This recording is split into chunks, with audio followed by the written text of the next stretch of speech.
What's up, guys? We're the Doom Buddies. My name's Erin. And I'm Kate. And we're two spooky besties. Bringing you all the lore on all things Halloween Horror Nights. Yes! So, part 2. There is a lot of information on the lore behind HHN, and we are here for it. Yeah. I don't know, last episode really hyped us up, and there is just so much more underlying in the HHN timeline. So what we're going to do today is kind of go back in time to reintroduce some characters that show up, midway through HHN history. Yeah, we love a prequel. Yes. Right? So we have to have some explanation to why things are the way they are at the current time. Right. So we got to jump back. Yes. And we're starting to kind of get into announcement season for HHN. Yes. So we're excited to see if any of this lore shows up. We're gonna I can only hope. I know, right? Fingers crossed. So we talked a little bit about how Bloody Mary is going to be involved in the story of HHN. And boy, is her lore thick. She thick. She thick. It's intense. It's intense, but it's awesome. So, let's set the scene. 1908. Mary Worthington, aka Dr. Mary Agne's grandmother, her name a reference to the original Bloody Mary legend in traditional folklore, a school teacher in a small town of Cary, Ohio. That sounds familiar. Cary, huh? So she vanished on August 27th. Keep that in your noggin, August 27th, 1908, as a result of a Halloween prank orchestrated by the school handyman. She was said to be murdered by the handyman along with the help of 6 students from Mary's class. The schoolmaster, Mr. Renshaw, found his schoolhouse in complete disarray with blood and shards of glass scattered around the room. Although suspected murdered, Mrs. Worthington's body was never found and was classified as missing. Oh. Dun, dun, dun. What was their motive? What was the motive? Yeah, I don't know. Kids are terrible. And this handyman, he's like, man, There's Miss Worthington. yeah, she didn't want to go on a date with me, so I know. Maybe you never know. let's get the kids in on this. I know, right? I mean, I wouldn't be surprised that a man would do that. Oh, 100%. Okay, so what happens then in 1940? Oh, this is one for me. This is one of my favorite icons in the Horror Nights lore. Our dear friend, the usher. The usher, Julian Browning, enters the story in 1940. Julian Browning was an usher at the Universal Palace Theater and worked there since 1922. It was a popular movie house that had been converted from a playhouse during the 1920s. Browning truly enjoyed working at the theater and loved the movies, especially horror movies. Hell yeah. And he became something of an expert. Browning was also very strict about enforcing the rules and hated rude patrons who disrupted the movie experience for others. Okay, let's just pause there. Agreed. Like, How could you fault him for that? Yeah. I mean, there would definitely be no chicken jockey going on at the theater where Browning was. People throwing popcorn and doing all of that shit would not fly. Ain't no way. But even still, like, why do that? Why would you do that? Ruins the experience. Browning was right. He was. Continue. I'm a Browning apologist. Same. So during a 1940 re-release of his all-time favorite horror film, The Phantom of the Opera, Browning gets in a fight with a rude theater goer. The patron seized the usher's flashlight and threw it at the new screen, tearing it. Furious, he went backstage to retrieve it, but became entangled in one of the old Playhouse sandbag ropes. We know how that goes. You remember that scene in Tarzan? Right. Oh, dang, yes. So this causes him to die a slow, painful death of strangulation with his feet mere inches above the floor. Man, they did him so dirty. They did him so dirty, and all he was trying to do was make it a pleasant experience at the movies. So I could see this happening today. I can see Kate being the usher. Yeah, that's 100%. Please be quiet. This is a really important scene. If you don't watch this part, you're not going to get what's happening in the rest of the movie. Let's set the stage. They're playing Dark Crystal. Okay, so see here, this is where... and people are talking, I'd be like, Shut up. get the fuck out of here. Oh my God, that's amazing. But yeah, so we totally sympathize with Julian. Yeah, that's like literally just doing his job. What? Okay.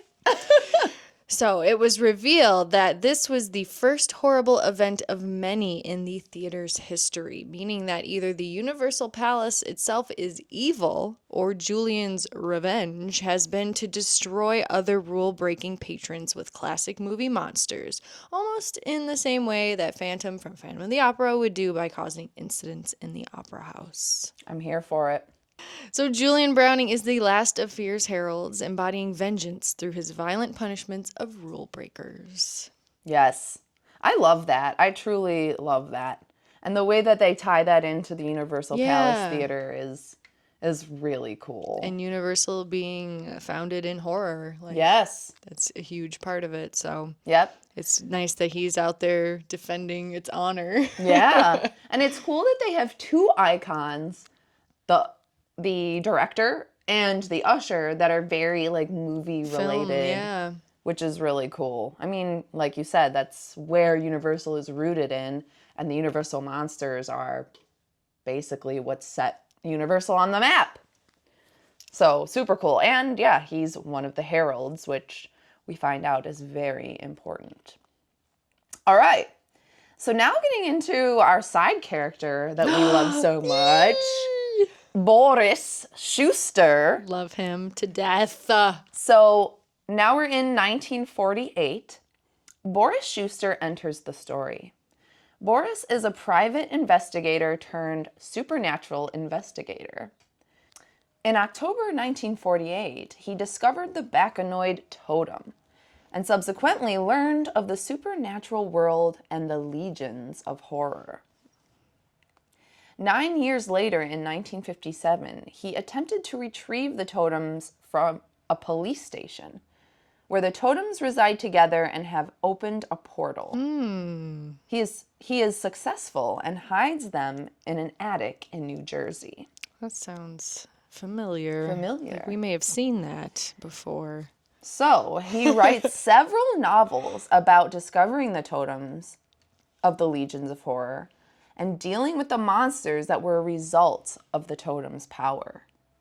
So, if you have been to HHN, I believe it was Case Files Unearthed. As showcased in our lovely art here. Yes. So in Case Files Unearthed, that really is the story of him discovering the totems. Yeah. And the monsters that he encountered. Right. Along with the story of that, which was so cool. To this day, it's one of our favorite houses. It's top three, I'd say. It's one of, I wish I could go back in time and relive it. So like stylized. It was like noir, like old timey detective. And it was a sleeper hit. Yeah. I didn't have it on my radar. No, we didn't at all. And there's just so much more to his story, which is pretty cool. So anyway, he writes those novels and tells about his dealings with the Legion of Horror. I mean, I guess with all of these, like, villains and icons and whatever, that they would need to have some sort of a good character, I guess, in theory, to be able to combat it or There's a lot of evil. Unleash, or at least unearth, get it? Unearth? Right.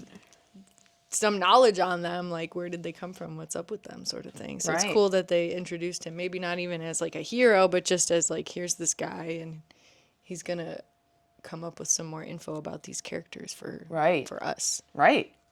I think it's great. You got to combat the evil with the good, in a sense. Not everything can be evil. Well, I mean, Horror Nights is pretty much focused on like this is evil and you love it, and it is. We're literally telling you that we're gonna kill you and steal your soul, and you're like, okay. So isn't that funny? Like, that is literally like the theme of every year, and we're like, okay, whatever you want. You can have my sick fear. people. It's a sick world we're living in with sick people. As Igor would say, you little freaks. Yes, very much so. But I guess that's why we love doing this. Is they know it? They do. It's they fine. do. They know that we're freaks. They do. They love, and you know what? We accept it. If you know that we're freaks, make it freakier. Exactly. Challenge us. Challenge us. Make it weirder. Go there. Try me. All right, so going back into Mary's story, this was the ancestor of Bloody Mary that we were talking about prior, but now let's get into the real Bloody Mary, 1958. Go for it. Dr. Mary Agne's mother dies, leaving Mary with several valuable silver heirlooms that originally belonged to her grandmother, Mary Worthington, that we just talked about. Most notably, Mary received a silver jewelry and music box, which contained a presence that seemed to possess the doctor over time. On June 25th, 1958, Mary receives a letter from the National Association of Mental Health that informed her that the board members of the NAMH had denied funding for her immersive fear therapy program called Living Fearlessly, Specialized Treatments for Fear-Based Ailments. I mean, sounds like it's promising. A needed thing, yeah. But they denied her. Intriguing, like... They denied her, and she was like, okay. Well, despite that, doing despite the lack of funding and approval from the association, Mary begins her therapy program in New York. I wonder where specifically. I know. In Buffalo? Was it here, upstate New York? I don't know. Western New York, what? Let's just say. It's canon now. So she begins her therapy program in New York. She hired assistants from a local facility that were believed to be ex-cons or mental patients themselves. Okay. Good help is hard to find some days. You just got to take what you can get the job done. Right. So her office was shown with a large mirror reflecting on her desk. And initially, it was a nice, clean, and orderly office. Now let's talk about how it was this is like the period of time where HHN did a whole lot of stuff on their website. On the internet, On guys. the interwebs. Do you remember that? So your dial-up internet. Use this code and go to this website. Yes. And they had like Mary's full-blown like story, and everything that they updated was all on this website. Which, like, that's so cool. It is. Like, I would do that now. Like... And they I guess they've kind of circled back to it in a way, but in a more modern way with doing the podcasts. Right. About it to let you get, like, a more in-depth view at the scare zones or the houses that are coming out. But this was, like, the old school, like... interactive. Point-and-click adventure type thing, like... And it changed, which we'll talk about. But, at first this is what it was like. And then as leading up to the event, things changed. Over the course of a few months, Mary saw several patients to discover new ways to cure them of their fears and phobias.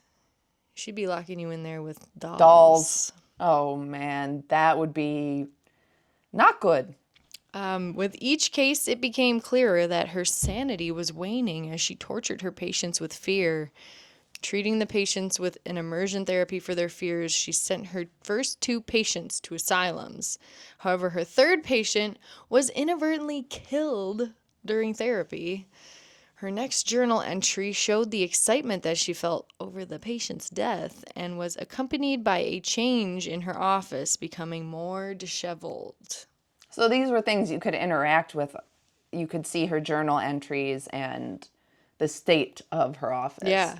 That's so cool. Which is so cool. But man, she's liked losing it. it. She liked it. The person She did. died. She's like, oh, this is actually fun. Well, All right, Mary. There's something about Mary. maybe it's Mary. Maybe it's the thing that's in that box. That's true. Whatever's possessing jewelry her. box. You're right. With her next case, her writing became sloppier, and she scribbled pictures on the pages. This patient and the next were both killed, although not directly by Mary herself. She began to question her own sanity in her journal, but continued to see patients. She's like, I'm going a little cray-cray, but I'm okay. I could still see patients. Yeah, no, like... It kind of does remind me of, I just rewatched Smile. Oh. And remember how the doctor, she was like a therapy in like the psych ward at like the ER or whatever, and then she started experiencing things. So it's that thing of like, am I okay? Right. It's almost like you're trying to overcompensate and be, oh, am I thinking this because I'm experiencing with other people, or is this actually like an experience I'm actually experiencing? And that's pretty terrifying. Yeah, it is. Yes. So this is where our boy Boris comes into the story. Boris Schuster began an investigation into Dr. Agna and her clinic after a freelance photographer and friend of his he had hired named Charles McPherson, and he went missing. So this Charles McPherson was a patient of hers, and he went missing? Interesting. So that's what got Schuster involved. Yeah. Schuster made an appointment himself with Dr. Mary Agna on what day? August 27th, 1958, to discover the truth behind this mysterious psychiatrist. On this night, Dr. Agna was brutally murdered, supposedly by Boris Schuster, but her body was never found. It was later discovered that the murderer was a man named David Gronall, a boxer and ex-con who was either one of her patients or one of the orderlies who worked for her. Just like her grandma, her body also vanished. Now, I don't believe Boris killed her. No. I think that's fake news. I think they were looking for a scapegoat. Wrong place. Wrong time. Or right place, wrong time. Yeah. I don't know. So, I guess one can wonder or guess that perhaps, like her grandmother, she was There's something transferred else. to like the mirror realm, which Yeah. we'll talk about, but There's something else going on For aside sure. from what in the physical world. right, exactly. So one of her last journal entries, Mary continually wrote August 27th on the page. Throughout that day, this is on the website, her office changed again, aging 50 years. Her final journal entry was revealed as the mirror broke open and she became Bloody Mary. Jump scare. I can just That imagine probably- it being like, Yo, Like, for real. That you know what I would've mean? Scared the hell out of me. It was like Dude. that old YouTube video Yes, with that's the... where it's like driving down Yep. and it's like, That scared the piss out same. of me. To this But that's what day. I'm picturing is like Yeah. you go to the You're mirror. clicking, you're like reading the journal or whatever, and then you click the mirror and like nothing happens for a solid 2.5 seconds, and then Yeah, she pops out. Hell yeah. Oh, that's so cool. Amazing. So those are the events of Bloody Mary, and that's her history, but we will see how it plays out in HHN timeline. So in 1963, Legendary Truth, the collective, was established, Boris Schuster being the founder. So that's really the organization that Boris creates to investigate things. So after the stuff happening with Mary, he's like, all right, there's some shit happening in these otherworldly realms Yeah. that nobody is investigating, so I'ma do it. Right. He had already did the stuff with the totems and all that, and then this happens, so it's like, it makes sense to me. Let's get some more weirdos who like this stuff to investigate Yeah, these because things. we're out there, so get a whole squad of us looking into it. That's Yes, smart. Definitely. All right, so then we fast forward into more of the HHN timeline to 2005. So Shady Brook Rest Home and Sanitarium, I'm sure you remember this from last episode, but I'll remind you, it was Jack and Eddie's place of birth. It housed a man named Floyd Mercer, who faked his own insanity just to get away from the carnivorous succubus, Lady Luck. Slay. Those are some of the favorite words I've ever heard out loud. I know. Wow. She is a bad bitch. Love her. Love her. So, it turns out Floyd Mercer, he was the only known person to ever gamble with Lady Luck and survive. He witnessed one of his friends, Benny, play poker with Lady Luck by his side, and he won. Later, Floyd saw Benny being killed by Lady Luck in her true monstrous form and her minions. These minions were her past victims, turned into monsters with spade-shaped scars. He escaped when she saw him. He faked being crazy to get into the asylum and stay alive. Eventually, he realized Lady Luck found out where he was and hung himself, leaving behind a notebook full of quotes about luck. Well, his luck ran out. Yeah, the fact that she chased this guy into insanity, that's a slay. I've done that.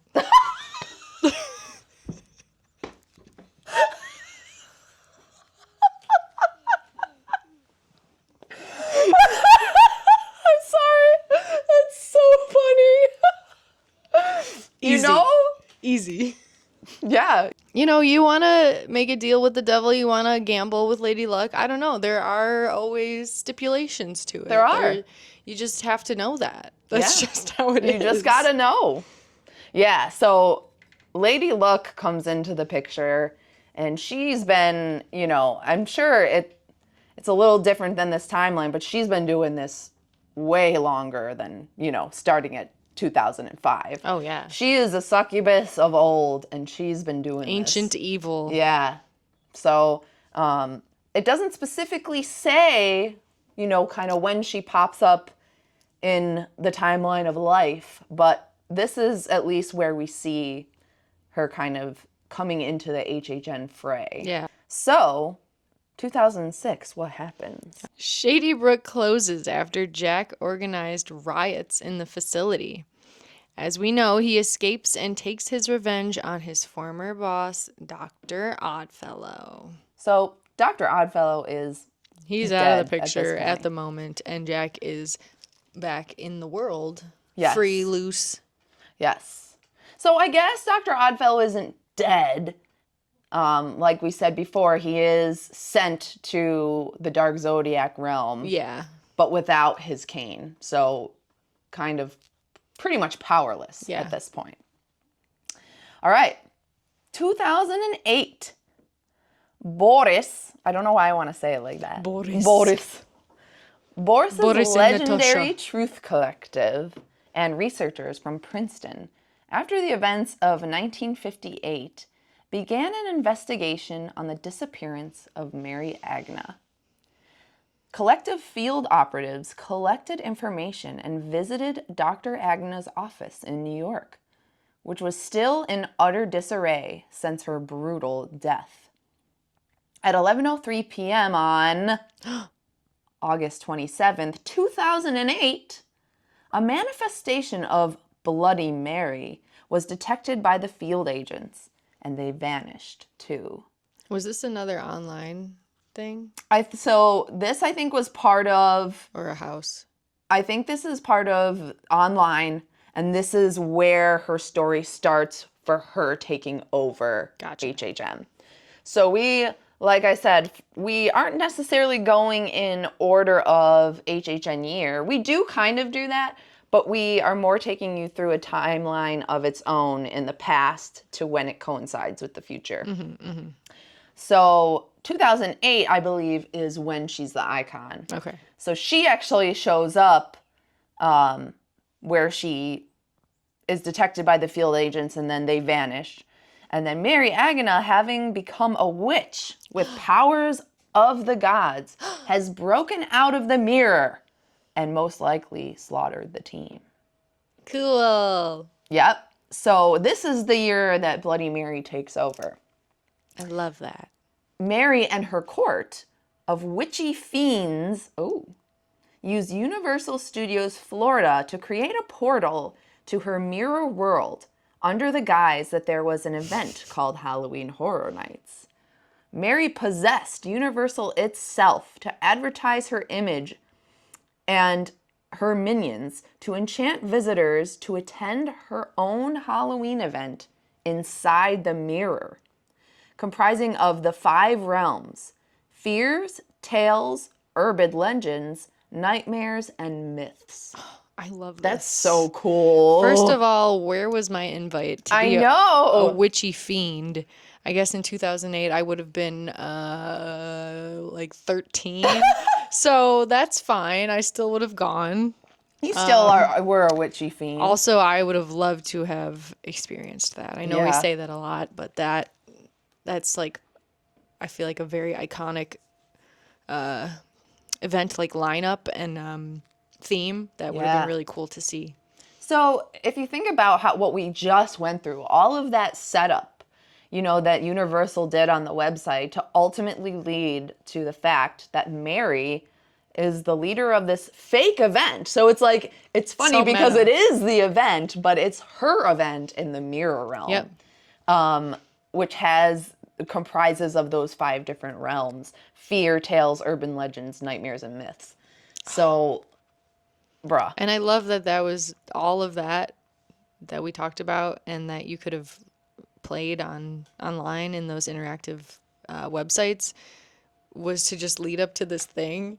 And like, how many people probably walked into there and didn't even know that? Like, they just Yeah. showed up and they were like, la la la, like, okay, but you would get it because Bloody Mary, okay, the mirror, like, Yeah. I get it, but like, you wouldn't even have known all of that lore. Right. And like, think about it. I didn't really know the lore of Bloody Mary. I was just a dumb kid and like said Bloody Mary in the mirror 3 times when As you do. at like a sleepover, and you're like, but I didn't know like the lore. So I think it's funny that and I read this, that Universal used Mary as both like a character that has lore and also made up their own lore. So she's like an original character, but also a character It's that founded has in, the history of the actual tale right, or legend. right. So that's fucking cool. I love it. Yeah. So that year, 2008, is all about Mary, and all of that led up to it is really the founding story behind her ruling HHN. It's awesome. Yeah. All right. So 2009, this is your year. 2009, Usher. Usher. The Usher takes over. Ripped from the silver screen's theme surrounded a mysterious old movie theater, the Universal Palace Theater. Oh, we've talked about that.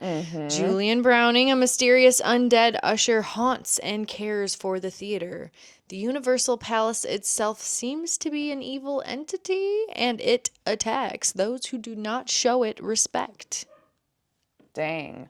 That's really cool. We love it.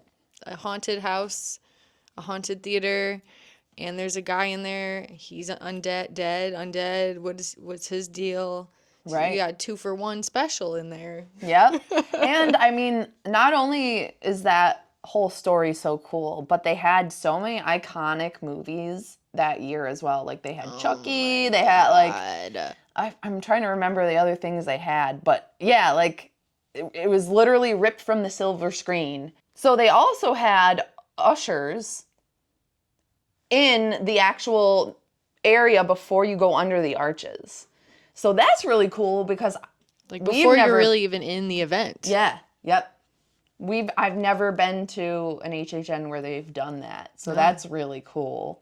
And it's kind of setting the stage for, Because they do put all the posters up under the arches of like, a couple of the major houses that they're outlining. So I would imagine they would have been like the movies. Like, Yes. and Yes. he's there like, come on in, come check these movies out. Right.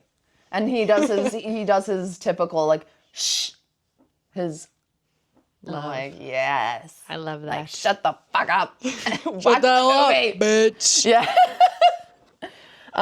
So all of that year was really based on movies and did have some really good IPs that year. The tagline for it says, buy a ticket to the Universal Palace and let Julian usher you into a realm where the horror on the screen is ripped away to reveal a world that is truly terrifying.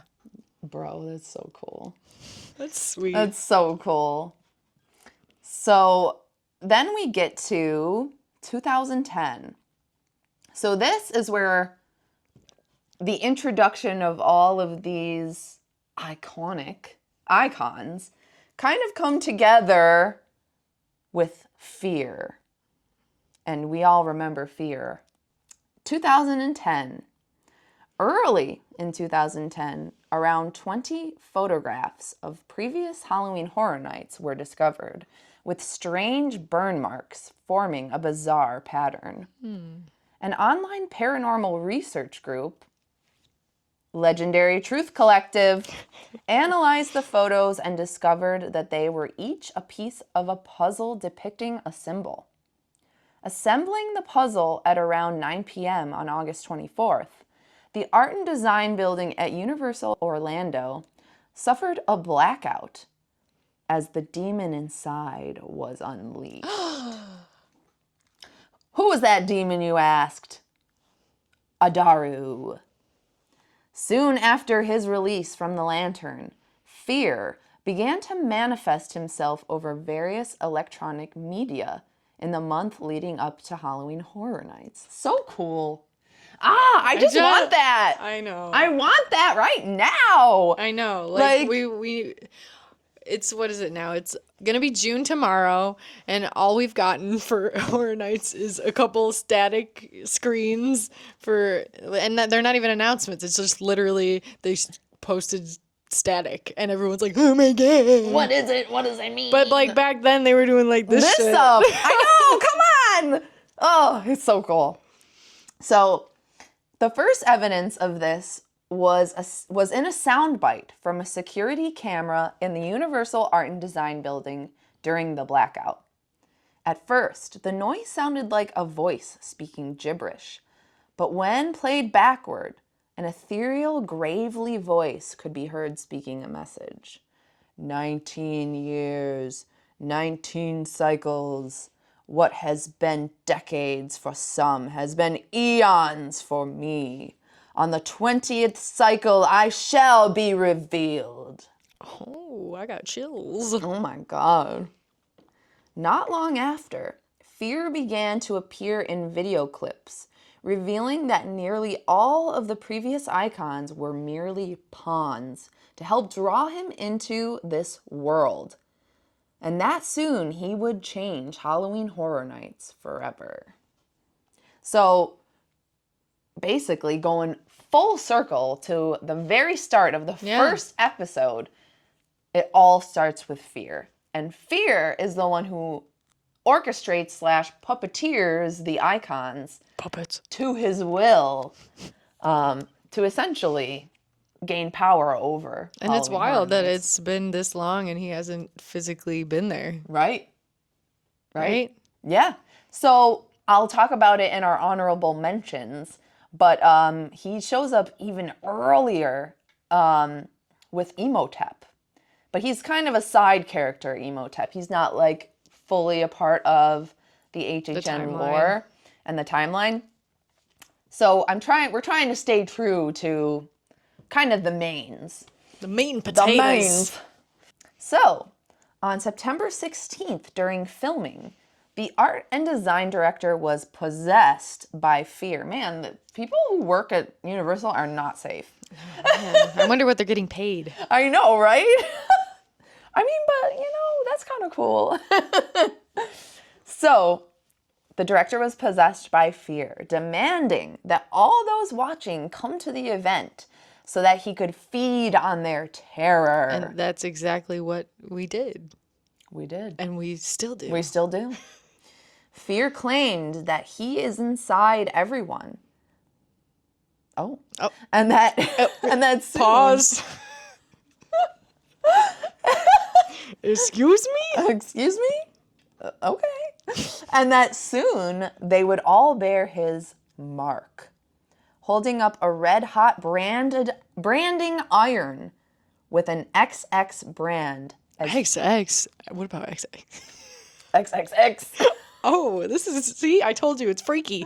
It's freaky little lore. bit, It's freaky bit. lore. It's a little bit, but it's kind of like Pinhead and Hellraiser. You got to have Pain a little and bit pleasure. Pain and pleasure. Yep. But the So- XX obviously means 20. 20. We just are a little sick-minded. That's what it means to me, but what it actually is that's just a 20, guys. Yes. So, soon after, videos began appearing on the Halloween Horror Nights website, where Fear began speaking through the previous icons, his 5 heralds, if you guys remember who they are. Jack the Clown, representing chaos. The Caretaker, death. The Director, sacrifice. The Storyteller, legend. And the Usher, vengeance. They claimed that the previous 19 years were only the beginning, and that a new era of darkness would soon arrive. There's so much that they can build off of this. Like, this is brilliant because this just opens up future years to so much more. Endless possibilities. Seriously. Amazing. I feel like we're just touching the surface of the 5 heralds, and I can't wait And it's to already, see. well, at that point, it was already 20 years, and Right. now we're already at, over 30. Yep. So, bring it on. So, Fear could be seen with the XX brand on his skin, as well as dolls that resemble Jack, the Caretaker, Director, the Storyteller, and Usher, were all seen hanging on his belt. So, if you haven't seen what Fear looks like, I recommend looking it up. But he's almost like a demonic... He's on my cup. Yes. You probably can't really see it that well. But he from has here, wings. He's up there. He's a tall demon. The performer was on stilts. Yep. You can see the XX. Look at that. Yep. Right on his chest. On his chest. Add it to cosplayans. I know, right? Hell yeah. No, you gotta be the Terror Queen. Mommy. On that motorcycle. Yes! Bro. Sign me So good. Sign me up. Okay, so this is very important, and this ties into HHN 30. After the event, the lantern's light went out, and Fear was forced to retreat to his prison, where he waits patiently to be released again. It is rumored that Fear, despite being trapped, is still manipulating Universal Studios staff members by making them design more creatures in haunted houses and scare zones for future events. Yes. I love it. Yes. More. So, yes. So this is huge. This was a big year because this is where all of the 20 years kind of came to a head. Yeah. Where all of this backstory and rich history of the icons all come together and are manipulated basically by Fear. And Fear's like, I've fucking used you. He's like, I've been doing this since day one. Yeah. I'm going to keep doing it. I'm going to keep doing it. And you're going to keep coming to see it. Yep. And I think it's funny that I just love that, they have this power over Universal itself. It's so like, funny. The workers, the art and design department, It's so funny. If I was at like a con or a press, conference or something, and I worked at Universal, and somebody was like asking me, what was the motivation behind designing this thing or whatever, and I'd be like, I would literally just like go blank and like pretend like I was possessed or something. I would be like, I would fully lean into it. I would be like, fear is the driving factor of all things, and fear will control. And like, they'd have to be like, what the I love that. Instead of being like, well, we were like super inspired by the bright colors of the 80s and whatever. I'd be like, fear is taking over. I love that. I love that. And it would be seamless with the story that they're telling. I love that. So we're ending this episode here just because there is still a lot more to go through. But wait, there's more. And we just don't want to overwhelm you with too much because the lore is vast. And we also want to be respectful and give what's due to what they've done so far. Give credit. Yeah, it deserves a 3-parter, Yeah. And it gives you time to look into these things yourself and look up the lore and look up footage from these events. And I'm pretty sure they have footage of the website, or at least like screenshots of it. Like you could look at that from years past, so you can be like, oh, okay, now I see what those Doom Buddies were talking about. Right. No, 100%. And that's why we wanted to do this, because we do want you guys to have a place, because I do know there's an amazing video, and I'm sure there's other videos out there that I haven't seen that have done a deep dive into what is in each year, what the houses were, what the scare zones were. But we really just wanted to focus on the overarching story of the icons, the lore behind the icons, and really what is going on behind the scenes, story-wise. So we kind of just wanted to give you all a place to go and listen to that and get your fill before this year's HHN and see what the hell they're doing next. So we will see you guys in part 3. Yeah, stay spooky, Stay friends. spooky.